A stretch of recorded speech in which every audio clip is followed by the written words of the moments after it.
ایران اور امریکہ کے درمیان کشیدگی کوئی نئی بات نہیں، لیکن حالیہ دنوں میں پاکستان کی جانب سے ان دونوں ممالک کے درمیان مذاکرات کروانے کی کوشش نے ایک بار پھر خطے کی سیاست کو عالمی توجہ کا مرکز بنا دیا۔ پاکستان کا یہ کردار بظاہر ایک ثالث میڈیٹر کے طور پر تھا، جس کا مقصد خطے میں کشیدگی کو کم کرنا اور امن کی راہ ہموار کرنا تھا۔ تاہم یہ مذاکرات کسی حتمی نتیجے تک نہ پہنچ سکے، جس کے بعد مختلف حلقوں میں اس پر تبصرے، تجزیے اور آراء سامنے آ رہی ہیں۔ اگر ہم اس صورتحال کو غیر جانبدارانہ انداز میں دیکھیں تو سب سے پہلے یہ سمجھنا ضروری ہوگا کہ ایران اور امریکہ کے درمیان تنازع صرف دو ممالک کا نہیں، بلکہ اس کے پیچھے وسیع تر علاقائی اور عالمی مفادات جڑے ہوئے ہیں۔ ایسے میں کسی ایک ملک، ایون پاکستان جیسے اہم ملک کے لیے مکمل طور پر کامیاب ثالثی کروانا آسان نہیں ہوتا۔ پاکستان نے بہرحال ایک ذمہ دار ریاست کے طور پر اپنا کردار ادا کرنے کی کوشش کی، جو سفارتی لحاظ سے ایک مثبت پیش رفت سمجھی جا سکتی ہے۔ سوشل میڈیا پر اس معاملے پر عوامی رد عمل خاصا متنوع رہا۔ کچھ لوگوں نے پاکستان کے اس اقدام کو سراہا اور اسے عالمی سطح پر ملک کے بڑھتے ہوئے اثر و رسوخ کی علامت قرار دیا۔ ان کے نزدیک پاکستان نے ایک امن پسند ریاست کے طور پر اپنا تشخص مزید مضبوط کیا، جیسا کہ آپ دیکھ بھی سکتے ہیں۔ دوسری طرف کچھ حلقے ایسے بھی ہیں جو اسے ایک غیر ضروری مداخلت یا رسک کے طور پر جو ہے وہ دیکھتے ہیں اور اس پر تبصرہ بھی کرتے ہیں سوشل میڈیا پر۔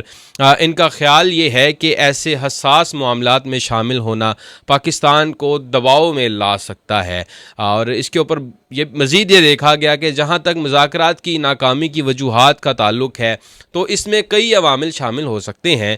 ایران اور امریکہ کے درمیان اعتماد کا فقدان ایک بنیادی مسئلہ ہے۔ اس کے علاوہ دونوں ممالک کے لیے کہ اپنے اسٹریٹجک مفادات، علاقائی اتحادیوں کا دباؤ اور داخلی سیاسی حالات بھی کسی معاہدے کی راہ میں رکاوٹ بن سکتے ہیں۔ بعض اطلاعات کے مطابق مذاکرات کے دوران پیش کی گئی تجاویز پر فریقین کی جانب سے مکمل اتفاق نہ ہو سکا، جس کی وجہ سے بات آگے نہ بڑھ سکی۔